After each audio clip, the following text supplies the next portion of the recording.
came from.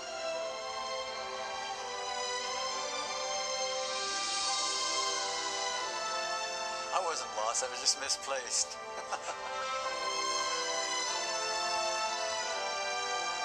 They remembered our films more for John Facenda and our music than anything else.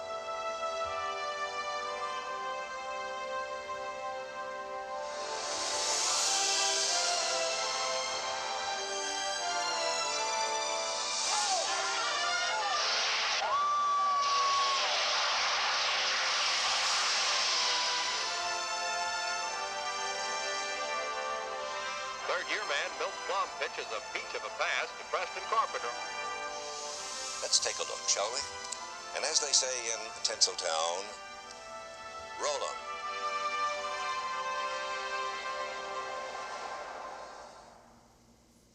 When my father founded NFL Films in 1962, it would have been difficult to record music at our location in Philadelphia. The place was so small, we didn't have a space to hold 3 guys playing kazoos. Now, I'm in Music Scoring Studio A at our new production facility in Mount Laurel, New Jersey. Although we've moved into the future, I can't help but look back to the early days when we didn't have a studio like this. We didn't even have a style then. How NFL Films developed a unique, identifiable signature style is what this show is all about. Now, this isn't going to be one of those self-congratulatory affairs where we pat ourselves in the back. During the first years of our history, we were more deserving of a slap in the face. Before 1962, no one really made movies about pro football, so our influences were newsreels and those TV highlight shows that used to air on Saturday afternoons, scheduled somewhere between professional wrestling and roller derby. The company that churned out most of these weekly NFL highlights was Philadelphia-based Telra Productions, and Telra epitomized the old style of football movies. The old model was completely linear editing. Let's call it John Philip Sousa music, and predictable, awful scripts. But don't count the Steelers out in this ding-dong dilly. Lynn Shadnoy takes a screen pass from Fakes and hot-puts it 51 yards down the sideline before going out of bounds on the New York 17. The Colts start dishing up trouble in the second quarter. Lenny Moore gets the ball, and Lightning Len lights out like a frightened fox in a forest fire. The Reading Rocket roars non-stop to a 41-yard touchdown, and Baltimore is on top 7-0. In the third period, the Redskins are hunting more scalps. Little Chief LeBaron calls for a pass in the powwow, and when the fun's done, Walton is on the Packer 48. By 1965, we were producing highlight films for every team in the NFL, and our improvements upon the Telra model were largely visual. We shot games in color, used more slow motion, and we filmed the action and the bench shots from the ground level. But when it came to the writing, we just couldn't shake the Telra influence. Third-year man Milt Plum pitches a peach of a pass to Preston Carpenter on the Pittsburgh 20. Milt Plum pegs a peach of a pass to Terry Barr as the Lions threaten. Milt Plum pegs a peach of a pass to Terry Barr for a first down on the Bear 4.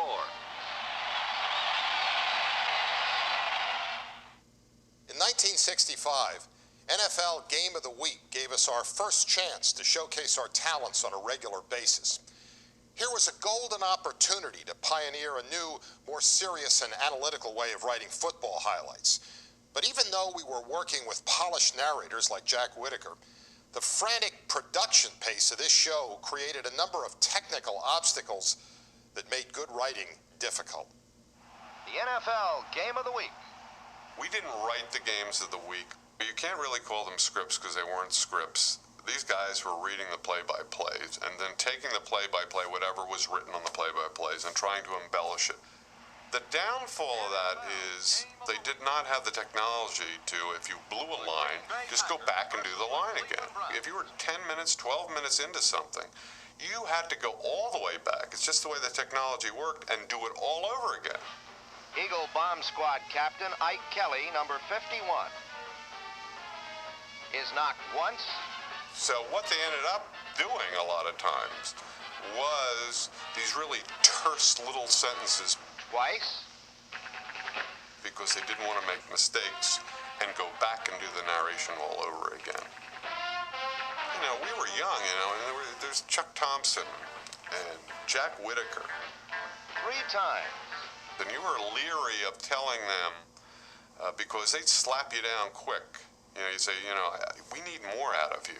We need, you know, you got to stretch this line, Jack. You might do it once, and then he'd look at you, or throw a pencil in the studio, or talk about his train back to New York, and then you'd retreat into your shell because you were scared to say something to these guys.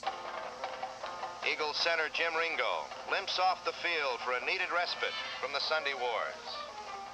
The only time we really wrote something was if there was a very few cutaways, like a guy on the bench. Then we write a little line of script and insert it that he'd have to read. For guard Leon Donahue, it means needed rest from the Sunday wars. And the warriors and the generals. We thought this was pretty clever and pretty good, but it was kind of feeble attempts at any kind of writing. Feeble attempts at writing were especially apparent in anything involving the Redskins and Cowboys. Scripts about these two teams used metaphors that suggested our writers were shooting blanks. The Dallas Cowboys gallop into D.C. Stadium where the Washington defense is waiting to ambush. The Cowboys mount up as Jim Steiger gallops out of the end zone and stampedes through the Washington wigwam. That man Brown is back in the scene, romping through the Redskin reservation for 36 yards.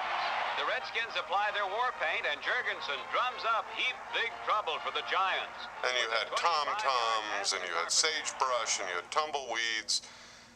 You did all that stuff, and you thought it was pretty clever. Now some random Packer plays.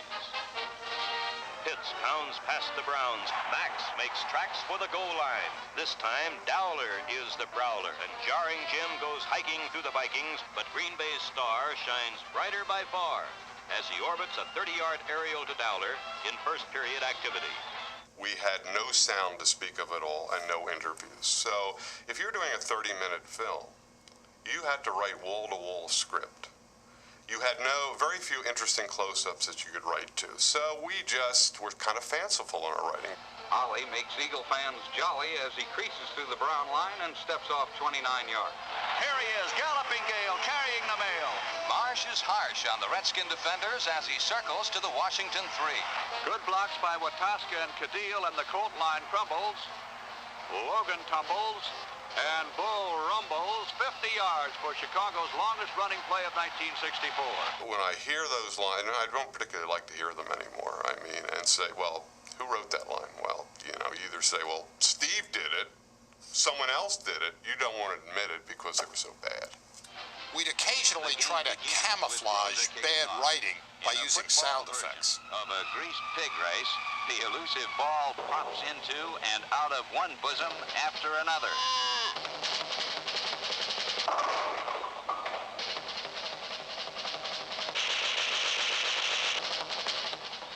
Roger Scholes finally recovers the Cleveland kickoff for a Cleveland touchdown. We wanted the scripts of our game recaps to be entertaining, but also analytical and authoritative. We attempted to combine the verbal with the visual by putting circles and arrows on certain plays to provide an inside look at what made the game tick. But these optical effects weren't always quite as insightful as we had hoped. Gale Sayers got laid out, and I had this brilliant idea. As he was prone on the field, it was a wide enough shot, instead of just putting an arrow or a circle, or just leaving the shot alone like I should have, I thought, wouldn't it be great to put a coffin around him? So we had a coffin drawn, and it was a pretty good-looking coffin, by the way. And then I think Steve's dad saw it and just went ballistic. I mean, how could you put a coffin around a man? And I felt very cowed and stupid at the time. And then we had to take the coffin off. We put a circle on it. When Sayers is laid to rest by a teammate's lethal block. But still, that didn't do any good either. That was kind of ridiculous, even putting a circle with it. But a coffin that was one of the things I did that I really want to forget. And I hate when anyone brings it up. In our 1965 highlight films, Our writers not only had to come up with the right words to describe the season, they also had to script the United Airlines commercials that were shoehorned into the storyline of each film. Jim Brown leads the group toward the airplane. Coach Blanton Collier is next in line to board the United Airlines jet mainliner. I remember we had to edit the United Airlines commercials in, and we did write them. Big 6'8" John Baker knows United Comfort accommodates all sizes, and the Steelers will arrive refreshed and ready to play the Cardinals. The only thing we had to add was their taglines. Incidentally, 13 out of 14 NFL teams fly United. And by the way, 13 out of the 14 teams in the NFL fly the friendly skies of United. And remember, 13 of 14 teams in the National Football League fly with United Airlines. They Call It Pro Football was a landmark production for us. It starts with a whistle and ends with a gun. 60 minutes of close-in action from kickoff. It was the first film that contained the essential elements of our identifiable style. The men who play it are the best there are. Disciplined professionals who perform on a stage 100 yards long. The script for They Call It Pro Football was terse and impressionistic. It emphasized the drama of the game. We stopped linear editing, relying instead on quick tempo montages, and we used bits and pieces of shots rather than entire plays. The editor on this film was a freelancer named Yoshio Kishi, and he revolutionized the way we thought about film structure and how to organize shots. But what makes Yoshi's lasting influence so incredible is that he didn't know anything about football. And when we hired him, he knew even less about NFL films. Before Ed Sabol called me up about this project, I had never seen any NFL films, had never seen a football game. My understanding of what NFL films were doing or what they had done was zero. But Ed called me up one day and said he'd like me to work on a project. And I said, sure, because my attitude in life has always been, if I haven't done it, try it. And I went down to Philadelphia to begin work on They Call It Pro Football. When I first heard about Yoshio Kishi, he was like an editing god. And, you know, it was an experiment to bring someone in who knew very little about football, to edit football. If the subject matter was complex, it was like brain surgery or human anatomy, then more knowledge might have affected the handling of the material. But in a case like this, obviously it's a game, and it's not very complicated. You move 10 yards at a time until somebody stops you. And the goal is to get the ball across the line and make a touchdown. And this takes place in a certain amount of time, which is limited. It's one play after another, and they're basically the same. And you don't have to have much intellection to understand it. This is the prologue. You see how I tried to capture the essence of what a game is. Very simple. The ticking of the clock to show that time is a factor. The various yard line markers to show that you have to go 100 yards for a touchdown. And then the rest is automatic about what is exciting about a game if you're not a sports buff. The idea on a general level, on a common level, is to create a metaphor out of the images. Now you have here a guy who on one level is taking off. He's becoming a bird. Therefore, it's common sense, the idea, the concept, the synecdoche, if you want to put it that way, is Birdman. Naturally you have birds, and things that fly, you have balloons, and therefore they're all linked together. And what happens is also that you have the cowgirls. Those cowgirls are connected because they're flashing and they're birds. I mean, in British parlance, they're really literally birds. And the way they're flapping their torsos, they're like the flapping of the birds. When the man takes off in the jet, I cut to a woman screaming. Now, that was to show the humor of the event. You can draw whatever impression you want of it. I may have seen that as a kind of, the woman is having an orgasm, and the man taking off is like a kind of impregnation. And so the cut follows. So here's the first part, second part, third part.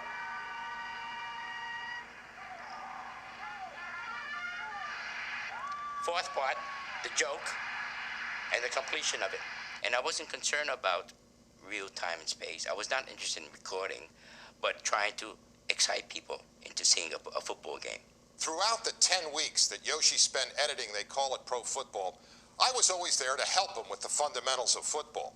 Since he didn't know the game very well, I had to explain the difference between a linebacker and a defensive back, to point out that Ken Willard was a fullback, not a wide receiver.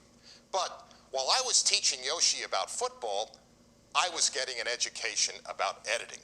So we learned from each other during those many long discussions in the editing room. I was introduced to Steve Sabol, and as far as I recall, we never had any discussion at all about anything. Ed Sabol, I thought when I met him he was a fine person, and I don't recall ever seeing him or even speaking to him again till that last day when I said, "Oh, hello, Ed, here's the film." Went out expecting to see Ed and Steve and maybe one or two other production people. But I found out the whole entire staff of NFL Films had turned out to watch it around this tiny Steenbeck. And I was even surprised, not by the number of people, but also that somebody I had never met, Ed's daughter Blair, was there, and I was completely taken aback because when you have a screening of a film, you don't invite relatives in, no matter how close. As a person, he was probably the most arrogant guy I had ever met. I mean, that was very off-putting because he was like the little mini-me god, you know. He strutted around, and we were a bunch of bumpkins, and we knew nothing.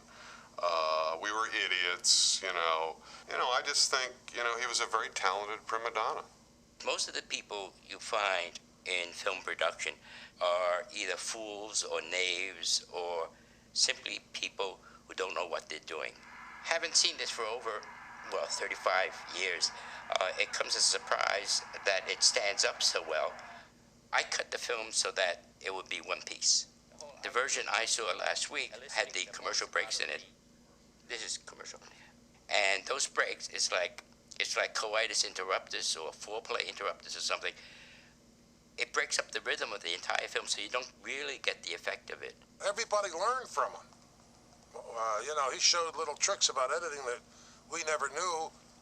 Maybe we would have never known because we were just shooting football. I think Yoshio opened up our eyes about possibilities.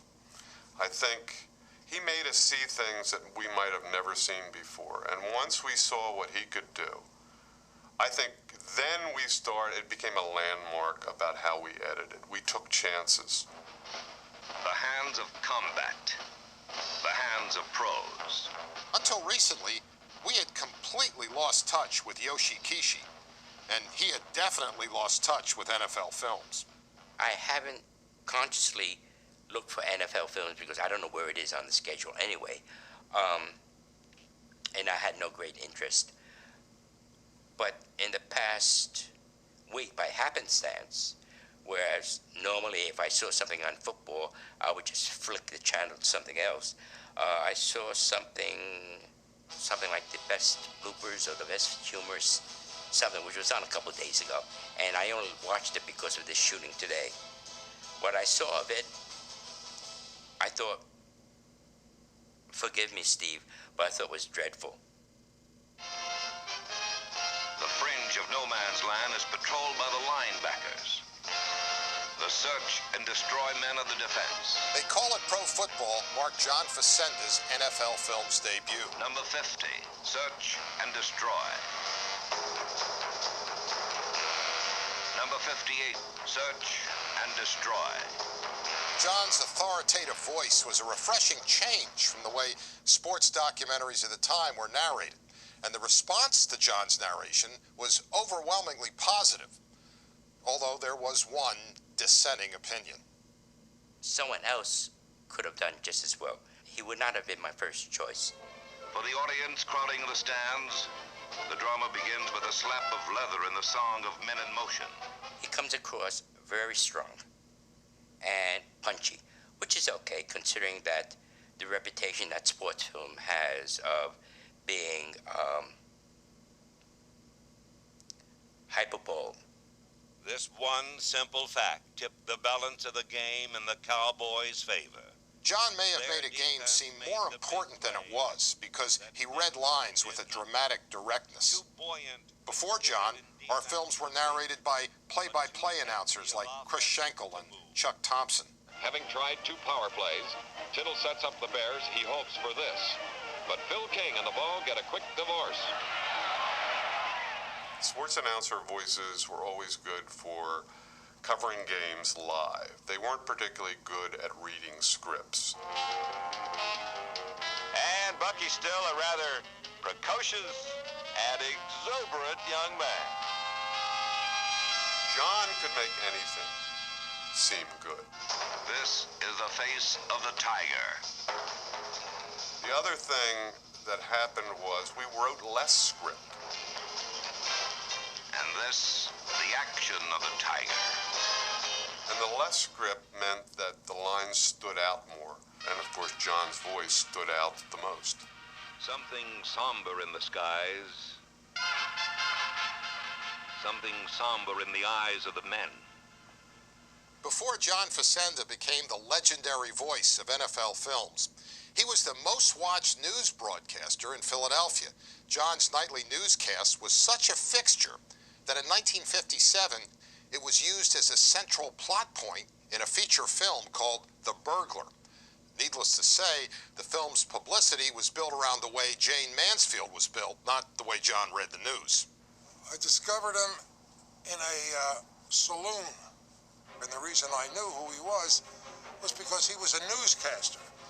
And every time I went in there, this man, John Facenda, was there. And he loved to talk football. I couldn't believe it. It's all he talked about. Football, football, football. He loved football. So I said, John, you know, I like your voice. How would you like to narrate one of our films? He said, oh, I'll do it for nothing. Just let me try it. Bob, I don't know about you. I'm disappointed with the first half. I thought he did not have what you call the theatrical temperament or the screaming or the carrying on. Facenda was such a nice man while he was doing the narration. And as they say in Tinseltown, roll 'em. The autumn wind is a pirate, blustering in from sea. With a rollicking song, he sweeps along, swaggering boisterously. While John Facenda's way with words made our audiences think, Sam Spence's music made them feel. If you look at this play, what we're trying to get is a seal here and a seal here and try to run this play in the alley. Jim Taylor, number 31, is a fullback. And this They call it pro football, demonstrated that Sam Spence's thunderous percussion and snarling brass often said more than a line of script could express. It was obvious that Sam's compositions represented a radical departure from the football music of the time. It would be nice to say that we immediately realized the dramatic potential of music. But our 1963 championship film demonstrates that we were kind of clueless. Here was Chicago's George Halas, a towering figure in NFL history, winning his first championship since 1946. Well, listen to the music we thought would be the perfect accompaniment to this inspiring moment in NFL history.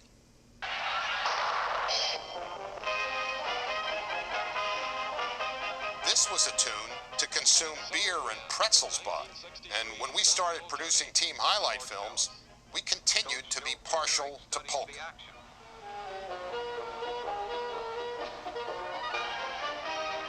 It took us a while, but it began to dawn on us that polkas and college marches were outmoded and inappropriate for the sport we were covering.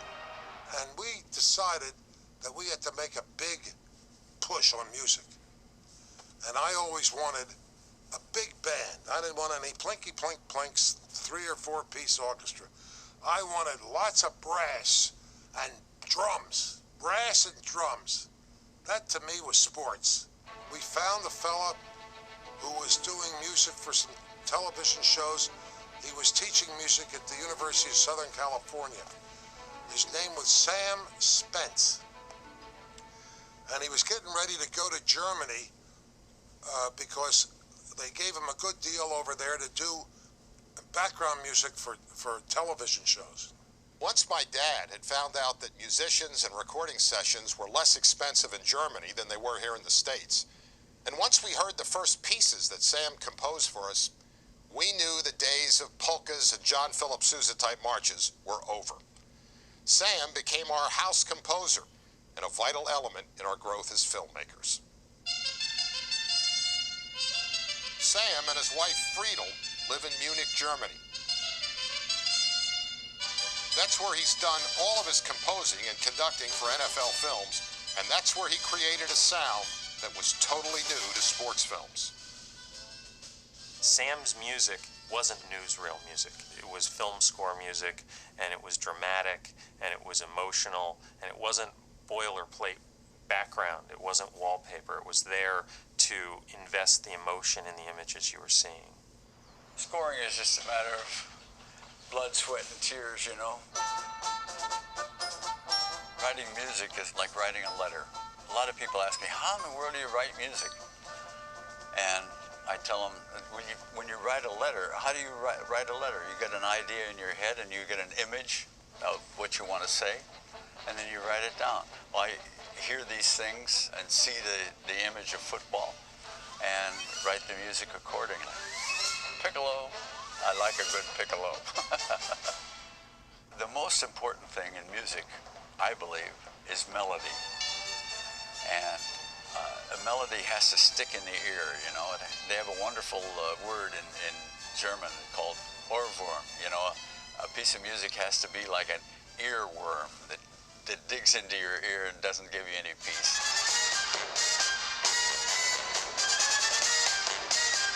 One time I figured, oh my, I've done about the equivalent of 70 symphonies, 50, 60, 70 symphonies. Beethoven only did 9. Where would I have been without my wife, too? She was always sitting in the booth, writing down the numbers, and said, you might want to splice take number 3 to take number 2 at this spot, that spot. So I would hear something he could not hear, then I would say, stop! Once more we're feeling, you know. The way we all came to know the music was through these images in the National Football League. So now, in everyone's subconscious, they're linked forever. I have a passion for all kinds of music, but Sam Spence is certainly my favorite. It's just provided endless listening pleasure since I was 8 years old. Cinderella's Super Bowl I like. Everybody at school I used to play that for. It was a great sort of Russian catchy tune. Da da da da da da da da da da da da da da da da. Old Man Willie running, and you hear da da da da da da da da da da. Heroic Mission, I forgot to mention that, which never made it to vinyl. Do do do do do do do do do, and that great ending to the drums. Da da da da da da da da da da da da. March to the Trenches is very good. Sunday with Soul. Da da da da da da da da da da da da da. And that's it. I'm not singing anymore, although I could sing about 400 other ones that I like very much. The Raiders theme, of course, everybody knows that. Da da da da da da da da da. Battleground, Latin Fire, Game Plan for Sudden Death, Rainbows to the End Zone, the Over the Hill Gang, which everybody knows, and I have to hum that one. Dun dun dun dun dun dun dun dun dun dun dun dun dun dun. My wife certainly knows all about Sam's music now and appreciates it very much, hums the tunes and says, I like this one and this one, and it's part of our life. Dun, dun, dun, dun, da, da, da, da, da. It makes me feel good. Like in 2.5 minutes, it could turn a rainy day into a bright sunny day sometimes for me. Andy Horowitz has probably met Sam in person more times than I have. I'd see Sam on his occasional visits to the States, and getting to know him convinced me that his music provides a portrait of his personality. Diverse, buoyant, optimistic, and warm-hearted. But my 35-year relationship with Sam has primarily developed over the telephone. I never once went to Germany for a recording session. Several months before the beginning of each football season, I'd call Sam and describe as vividly as I could the kind of music I wanted for our upcoming films. Then, for inspiration, I'd send Sam a tape filled mostly with movie soundtracks, but also an occasional jazz or rock instrumental. The result was that every year I found that Sam not only brought to life the feelings I expressed over the phone, he also gave life to feelings I couldn't express or articulate.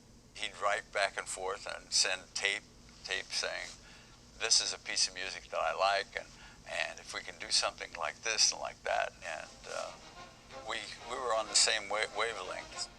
Oh yeah, the Magnificent 11. Big Western. The biggest influences on me were, of course, all the big Hollywood composers, you know, Miklos Rozsa and Dmitri Tiomkin. All these guys were doing great things, you know, and I was just flabbergasted.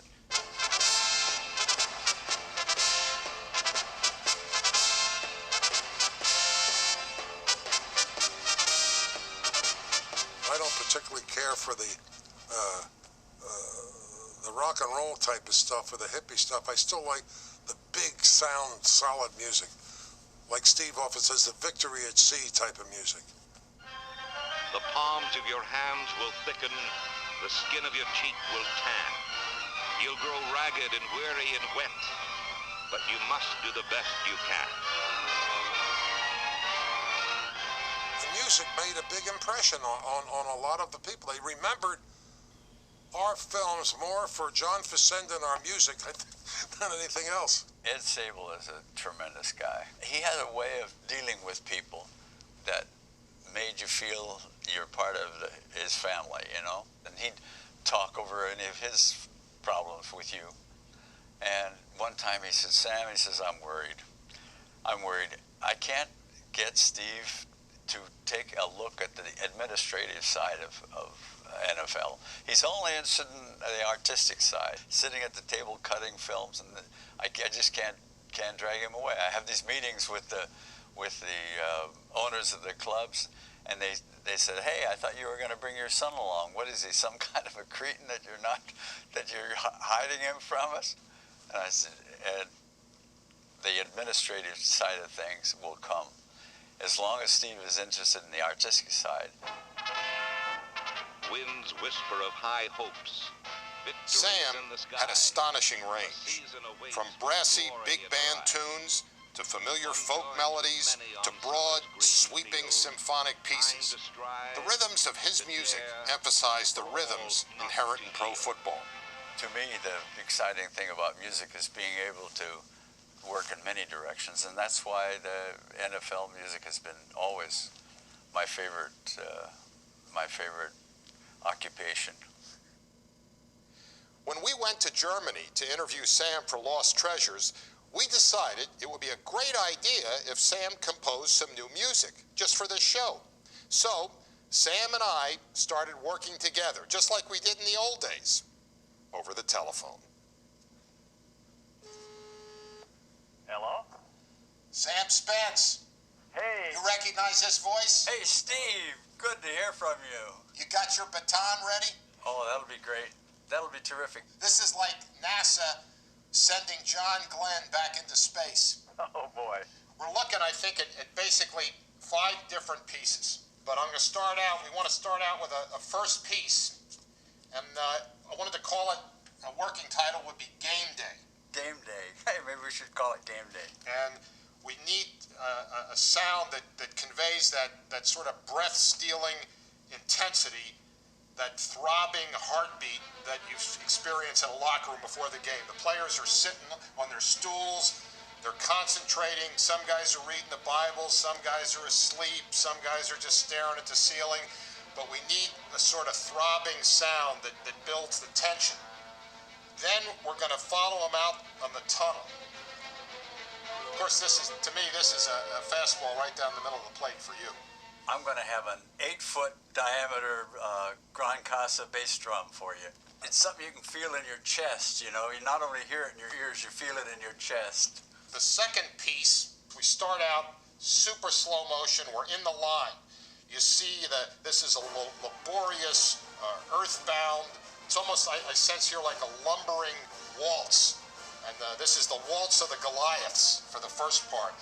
And you see our photography, the snot spraying, the sweat flying, the butt cheeks rippling, all in clods of dirt, the slow motion. I can hear it already. I can hear it already. We go with this for about 35 seconds. And then after that, we come out of this sort of chaos with this emerging sound of what I would call a clear strategy. This is where one team suddenly begins to make the game its own. That's a feeling that when that begins to happen, that should raise the hair on the back of every football fan, because they'll know exactly what that means. And in the tape that I sent you, the one thing that I don't want, and you'll hear, are these kazoos. For some reason, they ruined this march with these stupid kazoos, but I'm sure as soon as you hear them, you'll know that they won't work for us. We want real instruments. Very good.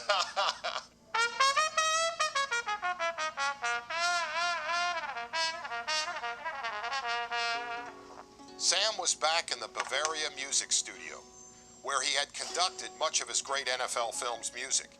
And many of the same musicians who had played on those classic tunes were on hand for this special reunion. Ja, das verstehst du denn? Ja, falls das die Autogramm geben muss, man kann ja nie was Und auf dem Playback kannst du ignorieren, wo die etwas anders spielen, weil manchmal gibt es ein Polyphonie zwischen. Sam composed 6 new pieces for this show, and he hasn't slowed down a bit. With his trademark speed and efficiency, he recorded them all in a single day. These are the 2 marches. First, Steve was suggesting we do these 2 numbers together as one piece, but we can use them, you know, in the library much better if they have a separation. Look at all those notes. I can't believe you wrote every one of them. I can't believe it. It's the swirling violins and piccolos for swirling woodwinds, you know. And the ostinato on the bass. And the reason I came to Munich is because a little place like Munich has 5 full-time symphony orchestras. Yeah. What city in America has 5 full-time symphony orchestras, you know? None of them, let alone a little place like Munich, you know? Right. Going to that recording session was, for myself, was like stepping into a time machine. You know, what would it be like to go back and see Sam Spence in action in a recording studio, walking into the room and meeting the musicians that were the same musicians who had played it the first time around? Yeah. Well, he is like a Jesus for us, because a beautiful composer, beautiful arranger, and everything he writes is really so at a high level. It is different from the music we have in Europe, because first, we don't have this kind of music on the football games. They don't use it. And, well, he says that is the way they want it in America, so we have to believe it, that we played it. And in the beginning, we have to ask, are you sure, Sam, about, yeah, he says play it that way. It must be strong and go. Football is for us soccer. Yeah, we did a lot of film music also with him here. One of the most famous thing is the film Car Napping. You know the story about the car? And we need specially deep timpanis, kettle drums, you know, because to get those big guys on the line, you know, whamming into each other, you can't have your timpanis too high. You got to have them really nice and low where you can lay into them, you know. And otherwise, Gran Casa. Steve loves Gran Casa. Boy, that is a beautiful bass drum, Gran Casa.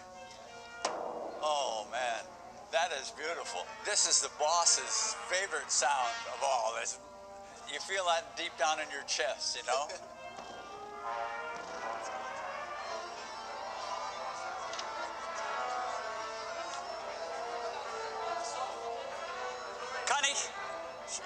Kann ich Blech haben? Vielleicht hilft das, wenn es kurz ist.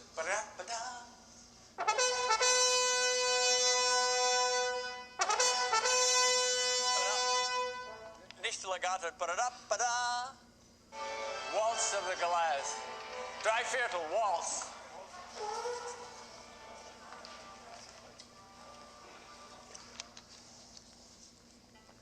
Gibt's noch was?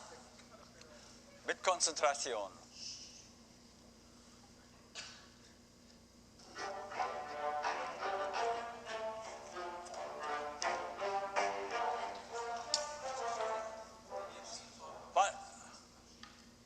Was war los? Na, zu früh eingestiegen. Maybe there's a mistake in the note. Yeah. Can we play everybody but percussion a little slower from bar 60? From bar 60 without playback.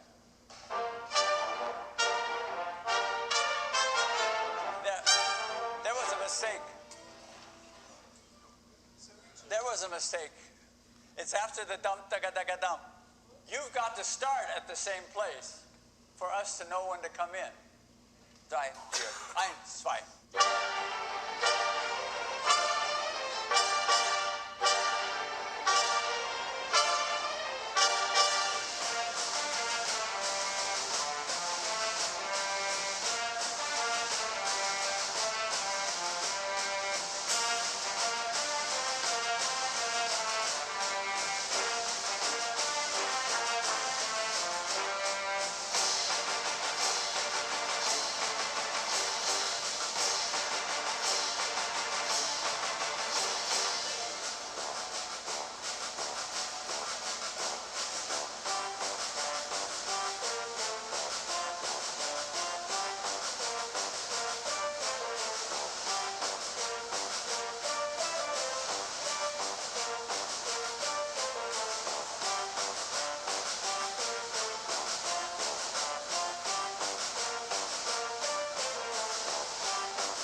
Waltz of the Goliaths is vintage Sam Spence, and it provides the perfect complement to some of our vintage camera work.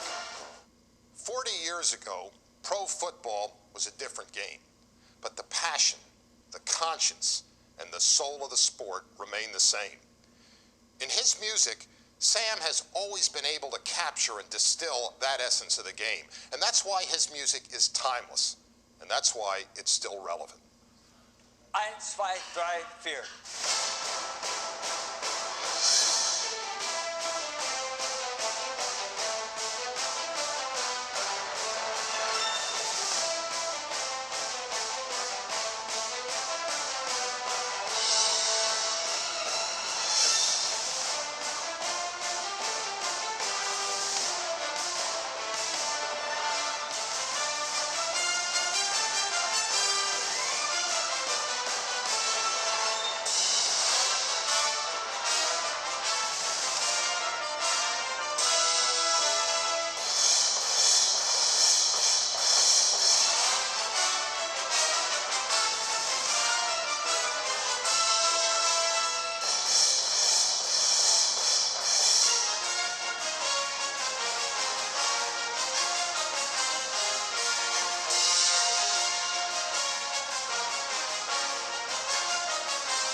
NFL films began to mature when we realized that the story of a game or season, rather than the outcome, is what made for compelling viewing. We grew up when we focused on the personality of a player rather than his statistics. And from there, it became a matter of how to portray these ideas on film. And that's when we developed our own unique style. Sam Spence, John Facenda, and Yoshio Kishi, each one of them made a lasting contribution.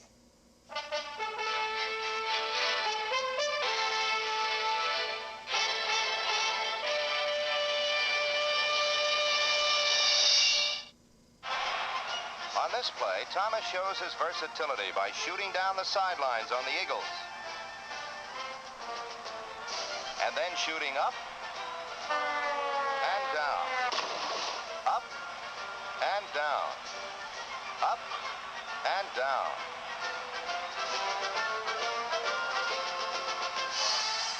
Blitz is big in Pittsburgh. Eager John Campbell convinces Sonny Jurgensen to do the monster mash.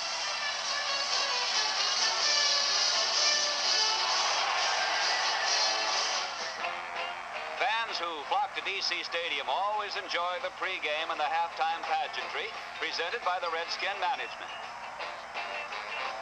The annual Christmas Spectacular is highlighted by a space-age Santa Claus.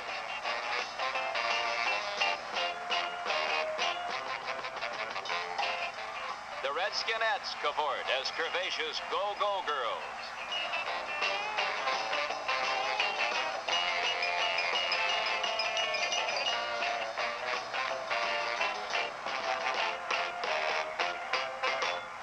Incidentally, 13 out of 14 NFL teams fly United, the airline of champions. And cut it for a minute. I don't want you to waste the film.